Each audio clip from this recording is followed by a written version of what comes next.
You play to win the game. Hello? You play to win the game. You don't play to just play it. That's the great thing about sports. You play to win. And I don't care if you don't have any wins. You go play to win. When you start telling me it doesn't matter, then retire. Get out. Because it matters.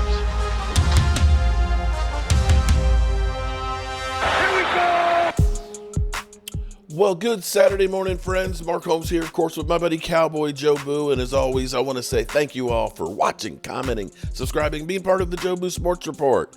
Without you guys, it doesn't work. Man, we are sitting here. It is Saturday, and I hope that you guys are going to have a great weekend because, you know, here's what's crazy. It's hard to believe that this is the end of summer. This is the holiday weekend. This is Labor Day weekend, and it snuck up on me because I'm like, it's still August. How are we in Labor Day weekend? Isn't that like the following week? No, man. No. It is this weekend, and this is the last weekend without football. Oh, my God. Oh, my God. It literally starts on Thursday night, and then Friday night, we get to watch the Philadelphia Eagles wearing black helmets and black pants and white shirts. They're going to look kind of like the Raiders.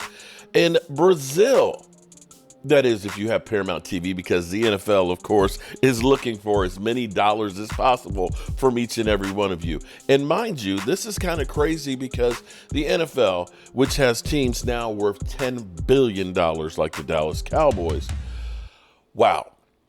If you were part of the lawsuit suing the NFL about Sunday Ticket, where a jury basically found you guilty of collusion and a judge overturned it, well, the NFL, they're not holding a grudge. They're just looking for $399 million from the plaintiffs for legal fees.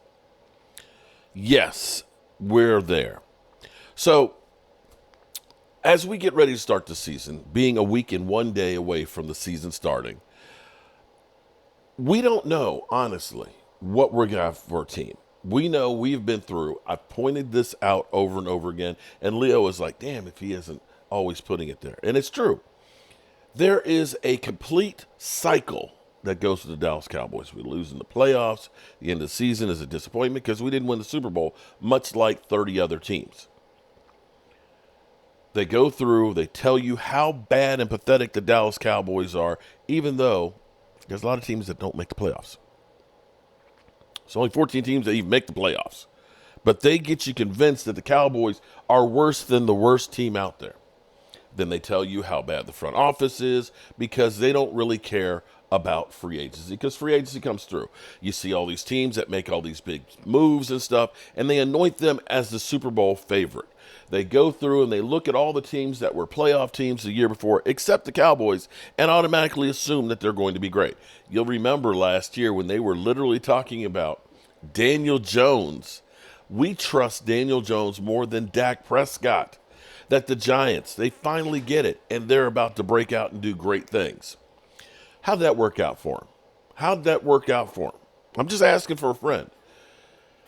And we go through the draft, and they tell us, the Cowboys, their draft sucks. They didn't really help anything. They didn't get any real substance. But then they find guys like Micah Parsons. They find guys like Tyler Smith and things, okay? They make moves like getting a offensive left tackle and a center with one pick. But yet they're deemed they suck. They go through, they tell you that their roster isn't talented. They go through, they tell you that their players are old. They go through and they tell you they made mistakes by letting go of these free agents and that they're literally the worst. By the time training camp is over, it then turns to, well, this is a Super Bowl team. Now, I don't know how you can go through and literally say that this team didn't do anything right, that they got, because listen to people, you got two of the oldest running backs in football, man. You got nobody. Dak Prescott, he's trash. Mike McCarthy, he just fell off the salad truck. Jerry Jones is too old. He doesn't know what he's doing. He won't sign free agents. How do you take all of that and then all of a sudden say they have to win the Super Bowl?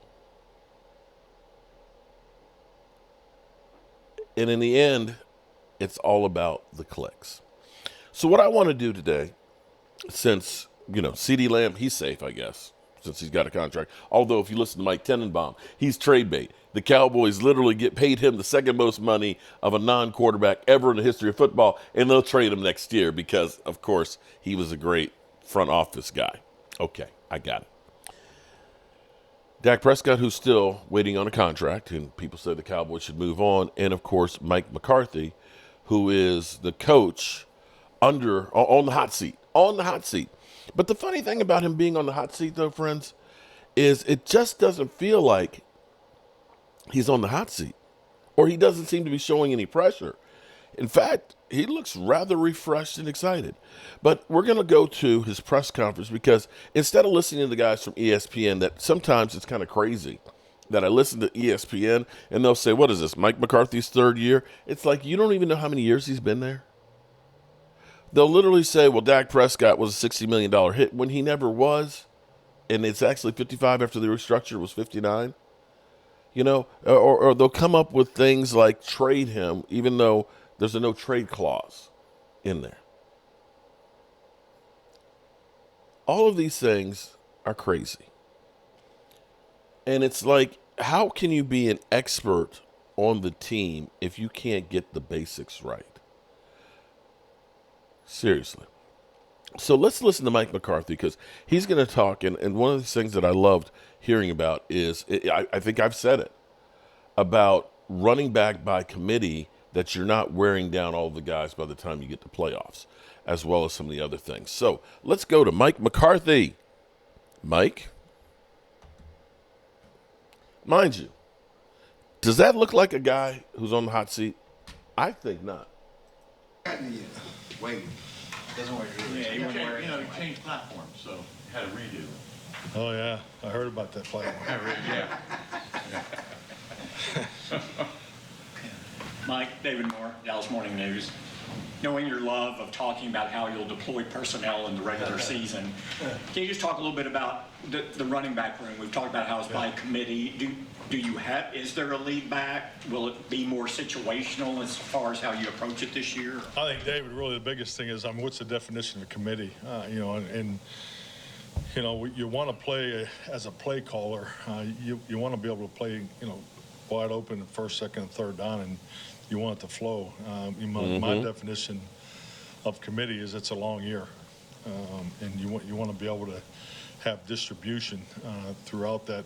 I love that this position because of the toll that it takes, on the running back, position. So, yeah. So we want to play in a flow. We don't want to necessarily, be in personnel groups that every time this particular player runs in or this particular player runs in, after 3 or 4 weeks you have major tendencies. So yeah, we just want to be able to utilize all those guys, but stay in a normal flow.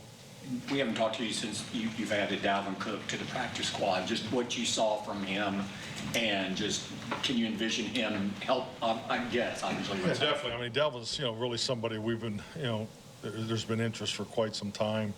I personally I'm a fan. I've seen him run down the sideline from the opposite side of the field too many times. So just he's just a hell of a player, and I think when you just look at our roster additions this year, we've added some veteran experience, more than we've had in the past, and he's a great example of it. I mean, he's just an excellent football player that's available, and we want to get him in here and make him part of it, and get to work. Definitely get to work. Clarence Hill, All City, Dallas. You talked about adding veterans, including Dalvin Cook, and some of them had connection with Zimmer. Did Zimmer's influence in connections play a role in some of these decisions? Well, I think the biggest thing is, anytime you're talking about any player, and Mike's, he's had a number of these guys.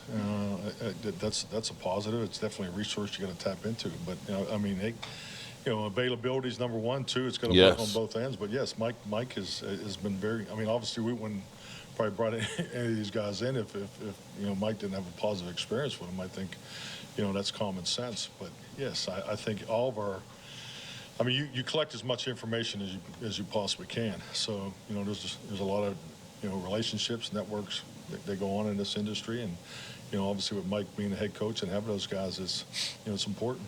Getting back to the running back position for a second. Deuce, he made the final roster. We've been talking, since last year about his role and how you can use it. Have you defined, how you can use him and get enough touches for him to justify him? Well, definition, I think like anything, if you watch, you all have been here, you look at the way we train players. Deuce is one of the players that was trained, both as a receiver and a running back this past offseason and training camp. He missed some time there at training camp. So yeah, we're trying to expand the value of all these guys, and this is an example of it. But now it comes time to game planning and how he fits into that and create those opportunities. So definitely running back by Mike committee. With ESPN, with CD, what have you noticed since he's gotten in the building, and how quickly can he get into team stuff? CD's jacked. It's great to have him. He walks into the room, with that big smile. He just lights up the room. So it's been awesome having him back.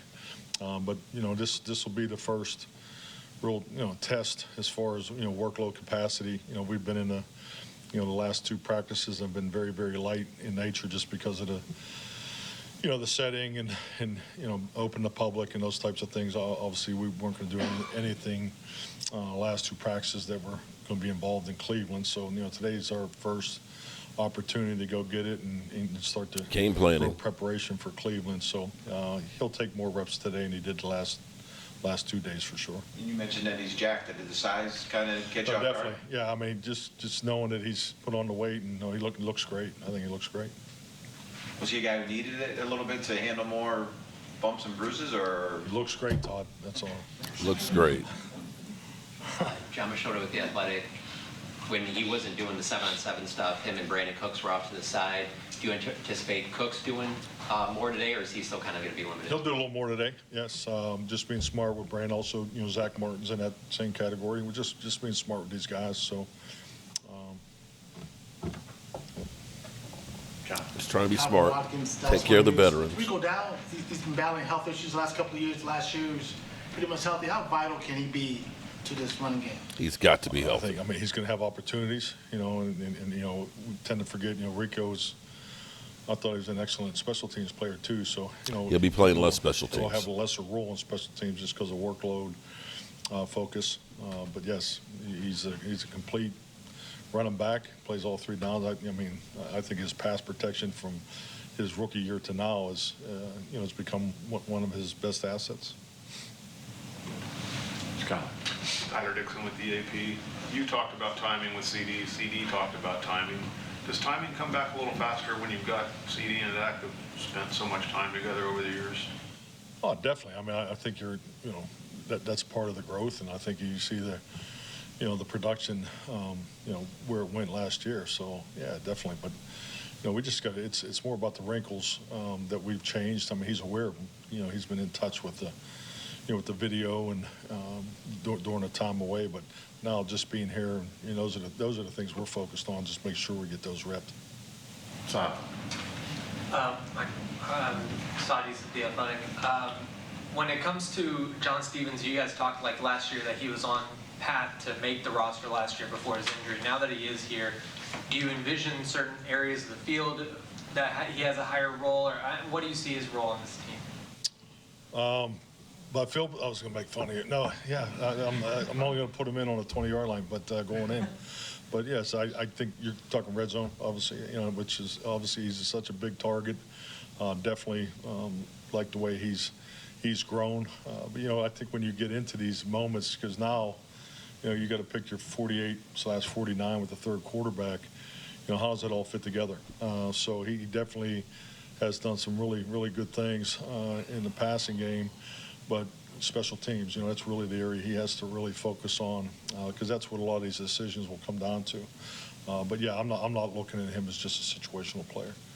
If you look at training camp and particularly the fundamentals, the drill work, the combination periods, We'll have one, today with the 9-on-7. I think he's done a much better job in the inline blocking. So I am very happy with the progress he's made. Babe. Babe Lofberg, Cowboys Radio. Mike, you said during camp you have to make adjustments when the draft class comes in, and understanding that's an ongoing process. But when do you get a feel for, the draft class and what they can and cannot do? Well, I think really the way this thing's shaping up, I think we'll have more contribution from our draft class early than probably in quite some time. I mean, our draft class has been very mature. Communication skills, just the way they've exerted themselves. Going back to the off-season program, I've been very impressed with them. And they're going to have some opportunities here early, starting in Cleveland. So I'd say, when do you know? I think clearly when you get into camp, you get into the padded work, particularly these practices we had at the end of camp. You could see them, taking the steps. So, now it's for real. But yeah, I think when we get to the end, a couple years down the road, I think we'll look back on this draft class with a very positive review, because they're off to an excellent start and they can sing. So. That's actually a perfect segue. Thanks for this, babe. Mike, Patrick Walker, DallasCowboys.com. Keeping to that question, losing Deron Bland for several weeks, obviously that thrust Kalen Carson into the driver's seat at that position. He's had an exceptional camp, but can you talk about, from a coaching perspective, what have you seen from him in his first off season that fuels the confidence that he's ready for day one? I'll say this: consistency, because really every opportunity, not only at corner, but look at his special team reps too. Every time he's been given an opportunity, he has shown early that he belongs. It was never too big for him. Love his instincts and ball skills. Mm-hmm. So it's one thing to have them, but when you start getting your hands on balls in practice and PBUs and things like that. So he's just done a really good job, which you always look for in young guys, because their reps are with the ones are very few in the beginning, but he's come a long way. He's produced every time he's given a chance. Garrett Podell, CBS Sports. Mike, over the course of the offseason, your interior D line now looks a lot different with Linval Joseph, Jordan Phillips, Mossy Smith in year 2. How much growth have you seen kind of at that position, considering it was kind of an area of need entering the offseason? Well, number one, body type and experience. I mean, since I arrived here, it's something we've talked about, at length. Just the body type in there, and just looking at those guys. I think our linebackers, I've never seen them smile so much, in the run periods. But yes, I mean, those guys bring a wealth of experience, and it's, I think it's definitely going to help us. And also I love the fact that the experiences they bring in the locker room too. So you can see that already, just with their personalities. So real excited about those additions.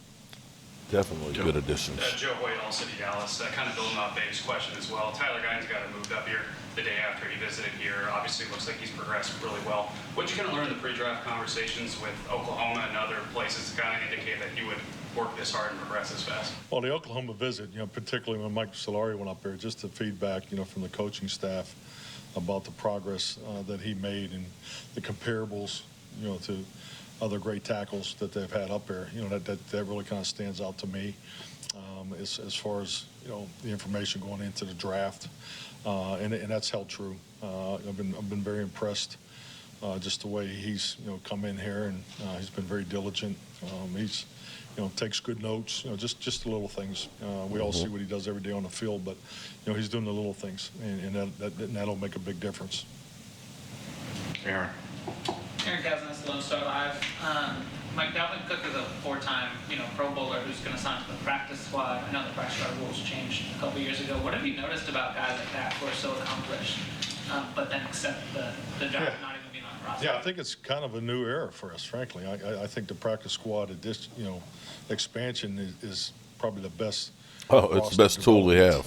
Component that I've seen in my time as a head coach. I think it makes a world of difference. Number one, it gives players, another opportunity, whether they're coming off an injury or, just the other circumstances that lead into this.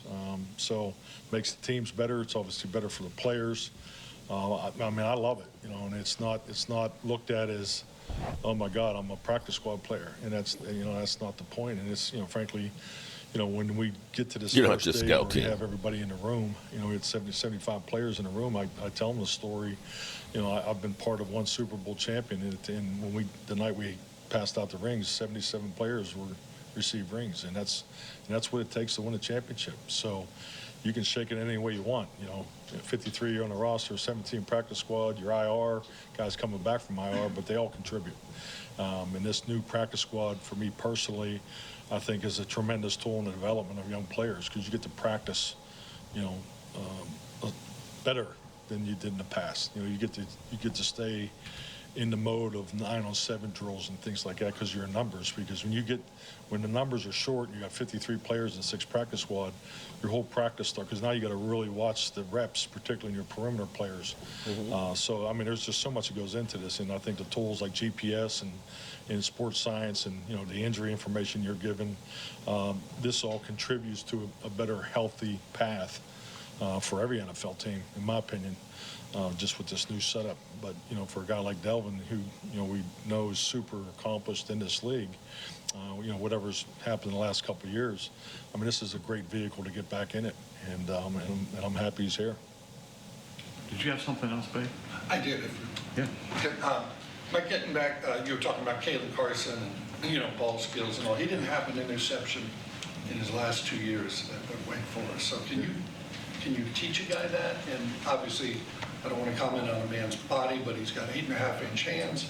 Is that part of? Yeah, I'm just going off of really, what Al saw and his, his instincts. He's a very instinctive player. So we project a lot of things. Cooper Beebe didn't play a whole lot of center. He's doing pretty damn good right now. Doing really good. Yeah, I think that's all part of the evaluation process. I think it's part of what you're looking for in a player, and I think the way he's performed just in the short time he's been here is a reflection of that. All righty, thank you, Mike. Thank you. There you have it. That is straight from the horse's mouth. That's the way the term is. Welcome to Super Wild Card Playoff Sunday in Dallas. Okay. We don't want to go to that. We definitely don't want to go to that. Okay, because that's pain. It's been a rough off season for our Cowboys and things. But the thing is this is the same cycle that we have every single year.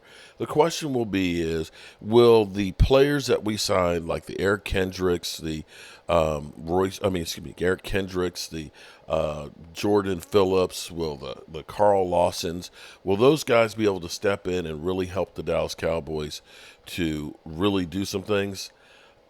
Time will tell. Time will tell where we are. But I feel good about the team.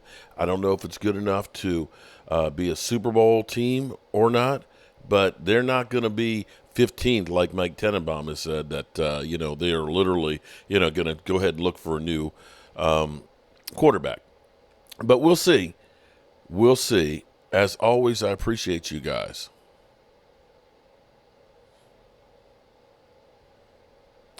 And keep spreading the mojo. Peace.